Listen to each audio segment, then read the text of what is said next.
எல்லாருக்கும் நமஸ்காரம். இன்னைக்கு திருக்கோளூர் பெண் பிள்ளை ரகசியத்துல 39வது வசனம்.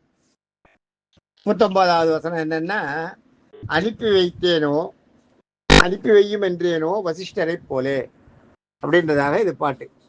அனுப்பி வையும் என்றேனோ வசிஷ்டரை போலே அப்படின்னு அது பாட்டு. இது இந்த வசனத்தை அவ சொல்றா. சொன்னோடனே அப்படியா, அது எப்படி, என்ன, யார் சொன்னது அப்படின்னுவார். இவர் அவளை வாயால் சொல்ல வைக்கணும்னு பார்ப்பார். சொல்லுன்னுவார். ராமானுஜர் சொல்ல விட திருக்கோளூர் பெண் பிள்ளை அந்த வசிஷ்டரோட கதையை சொல்லுவார். வசிஷ்டர் மிகப்பெரிய ஞானி, மிகப்பெரிய. அவர் அதாவது ஜாம்பவான் வாழை, அது மாதிரி முனிவர்கள்லேயே அவர் தான் சீஃபா. அவரோட எது என்னன்றதை எல்லாரும் கேட்டுப்பார். இவரோட வசிஷ்டரோட எள்ளு பேரன் தான் வியாசர். வசிஷ்டருடைய கொள்ளு பேரன் தான் வியாசர். ஞாபகம் வச்சுக்கோ. வியாசம் வசிஷ்டர் அவதாரம்னு வருது பாருங்க. அதான் வசிஷ்டருடைய பிள்ளைய சக்தியுடைய பிள்ளை பராசரர், பராசருடைய பிள்ளை தான் வியாசர். ஞாபகம் வச்சுக்கோ. அப்போ நப்தாரம் வருது பாருங்க. நப்தாரம்னா வெள்ளு பேரன் அர்த்தம். அது மாதிரி அந்த வசிஷ்டருக்கு இது. வசிஷ்டர் அப்போ ஒரு பெரிய முனிவர். அவர் சாதாரண ஆள் இல்லை. அவர் காட்டில் இந்த வாசனம் வச்சு ஆரம்பிச்சுட்டு அவர் இருந்துட்டு இருக்கும்போது என்ன பண்ணுவார், இவர் அந்த கௌசிகன்னு ஒரு ராஜா. இந்த கௌசிகன்ற ராஜா இவனுக்கு என்னன்னா, இவனே ஒரு அந்த இவன் குழந்தை இல்லை, அம்மாவுக்கு குழந்தை இல்லை. அந்த குழந்தை சுருக்கமாக சொல்லிடுறாரு, குழந்தை இல்லை. அந்த குழந்தைக்காக பிண்டா சாப்பிடுவான். பிண்டா ஜபம் பண்ணி கொடுப்பார். கொடுக்கும்போது அவளுக்கு கொடுக்கும்போது என்ன பண்ணுவா, இந்த வசிஷ்டரோட அம்மா இவருக்கு விஸ்வாமித்திரோட அம்மாவுக்கு கொடுக்கும்போது இந்த பிண்டத்தை அம்மாவுக்கு ஒரு பிண்டம், விஸ்வாமித்திரோட ஒய்ஃபுக்கு ஒரு, விஸ்வாமித்திரோட அம்மாவுக்கு ஒரு பிண்டம், அவள் பாட்டிக்கு ஒரு பிண்டம் கொடுப்பார். அவள் பாட்டியும் கேட்பா, அந்த வம்சத்தை ஆடுறதுக்கு ராஜா இல்லை, எனக்கு வேணும்னு கேட்பா. கொடுத்த உடனே அவளுக்கும் கொடுப்பார். அவள் சாப்பிடுவாள். அவளும் அதை சாப்பிட்டுட்டு அவள் 2 பேர் மாற்றி சாப்பிட்ருவாள். மாற்றி சாப்பிட்ட உடனே இவர் முனிவராக இருக்கிறதுக்காக இவருக்கு கொடுத்த பிண்டம் அவரோட ஒய்ஃபுக்கு போய்டும், ராஜாவுக்கு பிறந்துடும் அந்த குழந்தை. ஆனால் அந்த குழந்தையோட மைண்டு பூரா முனிவர் மைண்ட் இருக்கும், ராஜாவாக இருக்கும். இவருக்கு பிறந்த குழந்தை என்னன்னா, இது ராஜாவாக இருக்க வேண்டிய குழந்தை முனிவருக்கு பிறந்துடும். முனிவர் வளர்ப்பால முனிவராக மாறிடுவார். அதுதான் ஜமதக்னி. பார்த்துக்கோங்க, ஜமதக்னியோட தம்பி தான் விஸ்வாமித்திரர். கௌசிகன் பேர், விஸ்வாமித்திரர் கடைசியில். இந்த கௌசிகன் என்ன பண்ணுறார், இந்த கௌசிகன்ற ராஜா ஆண்டுட்டு இருக்கார். ராஜா ராஜாவோட பிள்ளை இல்லையா, அந்த மாதிரி பிறந்த பிள்ளை இது. இந்த பிள்ளை ஆண்டுட்டு இருக்கு, நாட்டை ஆண்டுட்டு இருக்கார். ஆண்டுட்டு இருக்கும்போது ஒரு நாள் காட்டு பக்கம் வரார். சின்ன வயசுலேயே காட்டு பக்கம் அப்படியே வேட்டையாடிட்டு திரும்பி வரும்போது பார்த்தா வசிஷ்டரோட ஆசிரமம் இருக்கும். அங்கே தங்கிட்டு எங்களுக்கு எல்லாம் பசிக்கிறது, எங்களுக்கு ஏதாவது கொடுங்கன்னு கேட்பார். சாதாரண ராஜாக்கள் வந்தாலும்னா ராஜாக்களை உபச்சாரம் பண்ணுறது அந்த காலத்தில் ஆசிரமத்தில் இருக்க முனிவர்களோட ஒரு கடமையாக இருக்கும். ஏன்னா காட்டில் அவளுக்கு ஒன்றும் தெரியாது, அவள் ஏதோ வந்திருப்பா, அவளுக்கு சிரமப்பரிகாரம் பண்ணுறதுக்கு, அவள் தங்கறதுக்கு இடம் கொடுத்து குடிலாம் அமைச்சு கொடுத்து இதெல்லாம் பண்ணுறதெல்லாம் முனிவர்கள் பண்ணுவாள். ஏன்னா இவளுக்கு ஆசிரமம் அமைச்சிட்டு இருக்கிறதுக்கு இடம் கொடுத்து பண்ணிட்டு இருந்தது அவர் தானே, அவள் தானே, அந்த ராஜா தானே. அதனால அது மாதிரி இவளுக்கு கொடுத்துருப்பார். இவன் அந்த இவர் கொடுத்துருப்பார். இவர் சிஸ்டர் அங்கே இருப்பார். அங்கே வருவார். அங்கே கௌசிகன் இது மாதிரி எங்களுக்கு ரொம்ப இதுவாக இருக்குது, எங்களுக்கு ஏதாவது ஏற்பாடு பண்ணுங்க, சாப்பிட்றதுக்கு ஏற்பாடு பண்ணுங்கன்னுவார். அதுக்கு என்ன பண்ணிட்டா போச்சுட்டு 1000 பேருக்கு சாதம் ரெடி பண்ணுவார். எல்லாரும் சாதம் போட்டு எல்லாம் நல்லா சாப்பிட்டு படுத்துட்டுருவா. எல்லாரும் படுத்து கொஞ்ச நேரம் சிரமப்பட யாரும் மட்டும் நான் மறுநாள் கிளம்புற மாதிரி ஐடியாவில் இருக்கேன். நான் அதையும் அவர்கிட்ட சிஸ்டர்கிட்ட சொல்லுவா. மறுநாளைக்கு சாப்பாடெல்லாம் ரெடி பண்ணிடுறேன்னு சொல்லியிருக்காரு இவர். இவள் படுத்துட்ட உடனே மத்தியானம் படுத்து சிரம பரிகாரம். மத்தியானம் கொஞ்ச நேரம் படுத்துக்க இல்லையாது. அந்த சிரம பரிகாரம் பண்ணும்போது யோசிப்பான் அந்த கௌசிகன், இவரால் எப்படி முடிஞ்சுது இது, இந்த மாதிரி ஒரு இதை போட்டார அப்படின்ட்டு. சாதம் 1000 பேருக்கு சாதம் மொத்தம் ஒரு 4-5 பேருக்குன்னா எப்படியாவது பண்ணி போட்டுருவா. ஒரு 15 பேருக்குன்னா கூட உடனே உட்கார வச்சுட்டு நம்ம குளிச்சுட்டு வரத்துக்குள்ளே பண்ணலாம். 1000 பேருக்கு தலிகை பண்ணி உடனே போட்டார், எப்படி போட்டார் இவர் அப்படின்னு அவருக்குள்ள ராஜாவோட புத்தி, ராஜா புத்தி அது வரும். வந்த உடனே ராஜா அவருக்கு உள்ளுக்குள்ள ஒரு அதோட ஒற்றை இல்லை, அந்த ஒற்றை விட்டு இவர் எப்படி சாதம் கொண்டு வர எல்லாருக்கும் கொடுக்குறாரு, இதை கொஞ்சம் வாட்ச் பண்ணி என்னென்று பார்த்து சொல்லு எனக்கு. சொன்ன உடனே மறுநாள் அதே மாதிரி ராஜா எல்லாம் மத்தியானம் சாப்பிட்றதுக்கு ரெடியாக உட்காருவார். மறுநாள் சாப்பிட உட்காரும்போது காத்தால இவர் இந்த வசிஷ்டர் போய் அவர்கிட்ட காமதேனுன்னு ஒரு பசு இருக்கும். இந்த பசு எப்பன்னா இதை கடைஞ்சா பாருங்க, திருப்பார் கடலை கிருஷ்ணன் கடைஞ்சப்ப அதில் இது காமதேனு, கற்பக வருஷம், அதெல்லாம் வரும். அஸ்வமேதம், ஐராவதம், இதெல்லாம் ஒரு மகாலட்சுமி, தன்வந்திரி எல்லாம் அதில் பிறந்து வந்தவா தான். அது உள்ளேருந்து வந்தவா தான். அதில் காமதேனு வரும். இந்த காமதேனுக்கு 2 கண்ணுக்குட்டி. ஒன்று நந்தினின்னு ஒன்று, இன்னொன்று சுரபின்னு பேர். சுரபின்றது தான் வந்து ஜமதக்னி முனிவர்கிட்ட இருந்தது. இந்த நந்தினி பசு வந்து வசிஷ்டர்கிட்ட இருக்கு. இந்த நந்தினி பசு வசிஷ்டர்கிட்ட இருக்கு. நந்தினி பசு கொடுக்கறதுன்னு சொல்லிடுவார். அவ அந்த மோட்டர்னு பார்த்து போய் நந்தினி பசு கிட்ட போய் அவர் கேட்குறார். கேட்ட உடனே அவர் எல்லாருக்கும் தெளிவு பண்ணி அனுப்புறது. அது பாட்டுக்கு அது 1000 பேருக்கு 1000 பேருக்கு அது வாயிலிருந்து வந்துட்டே இருக்கு. காட்டுறது அது வாயை திறக்கிறது, வாயை திறந்தவொடனே எல்லாம் வந்துட்டே இருக்கு அதுலேருந்து அப்படின்னாரு. கௌசிகருக்கு சந்தேகம் வந்துடும். அவர் கௌசிகரும் போய் பார்ப்பா, ஆமா இருக்கும். ஆஹா, இது மாதிரி இது வந்து பெரிய விஷயம், இது எப்படி இவர் பண்ணுறாருன்ட்டு அப்புறம் வசிஷ்டரையே கூப்பிட்டு கேட்பார். இது மாதிரி பசு வாயிலேருந்து நீங்கள் வர வைக்கிறீங்க, நாங்கள் பார்த்தோம் அப்படின்னு. இல்லை இதெல்லாம் தேவ ரகசியம், அதெல்லாம் சொல்லக்கூடாது, நீங்கள் ஏன் பார்த்தீங்கன்னு சொல்லுவார் அவர். அதெல்லாம் பார்க்கக்கூடாது, நான் அதனால தான் நான் உங்ககிட்ட சொல்லலை இந்த விஷயத்தை, இதெல்லாம் தேவ ரகசியம்னு பேர் அப்படின்னுவார்.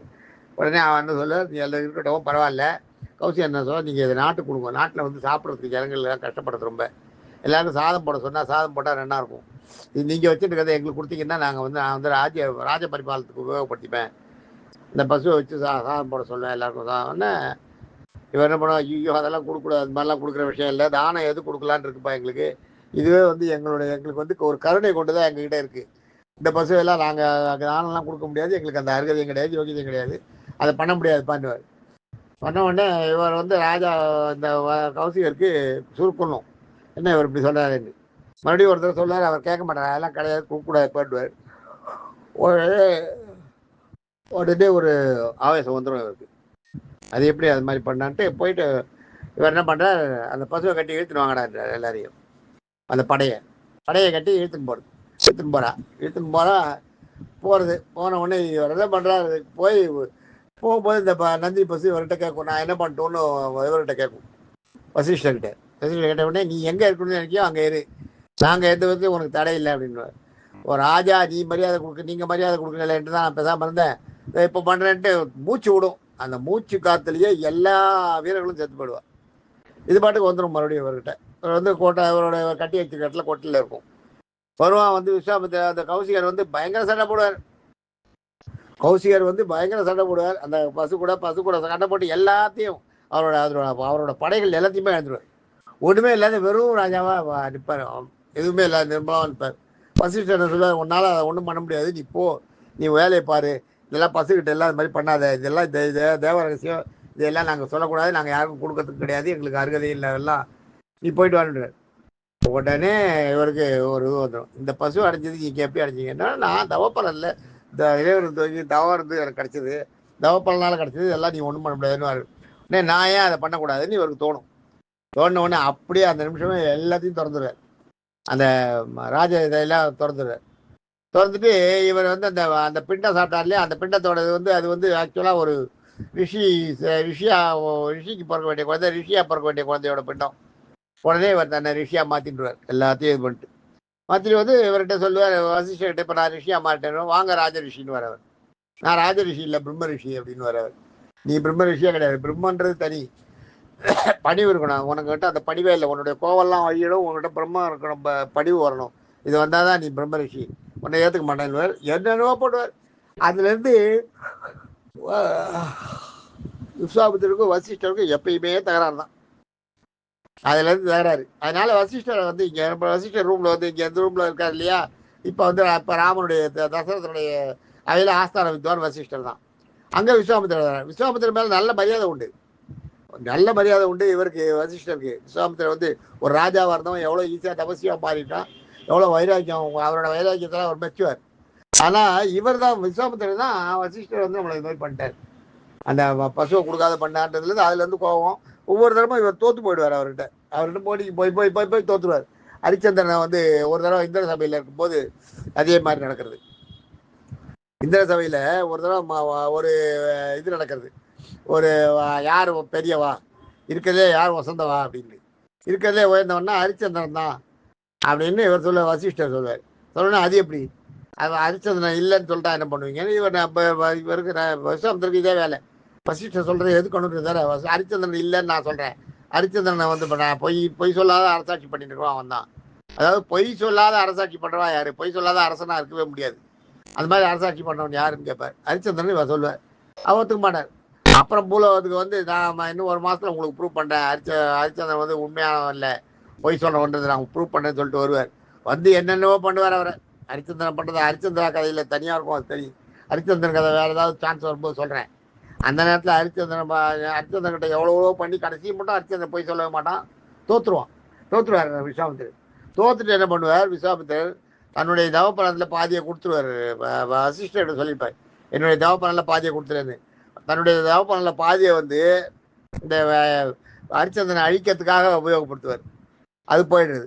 உன்னோட மீதி பாதிக்கு பார்த்தீங்களா, அந்த பாதி தவப்பலனையும் ஹரிச்சந்திரனுக்கே கொடுத்துட்டு இந்த பலனும் உனக்கே சேரட்டும், நீ வந்து எவ்வளோ பண்ண, உனக்கு நான் நிறையா தொந்தரவு பண்ணேன், கடைசியில் உணர்றாரு அதை தொந்தரவு பண்ணிட்டேன், அதனால நான் வேறு தவம் பண்ணி நான் என்னோட தவப்பலனை அடைஞ்சிக்கிறேன், நீ இந்த தவப்பலனும் உடனே சேரட்டும்னு ஹரிச்சந்திரனுக்கே கொடுத்துட்டு போயிடுறாரு.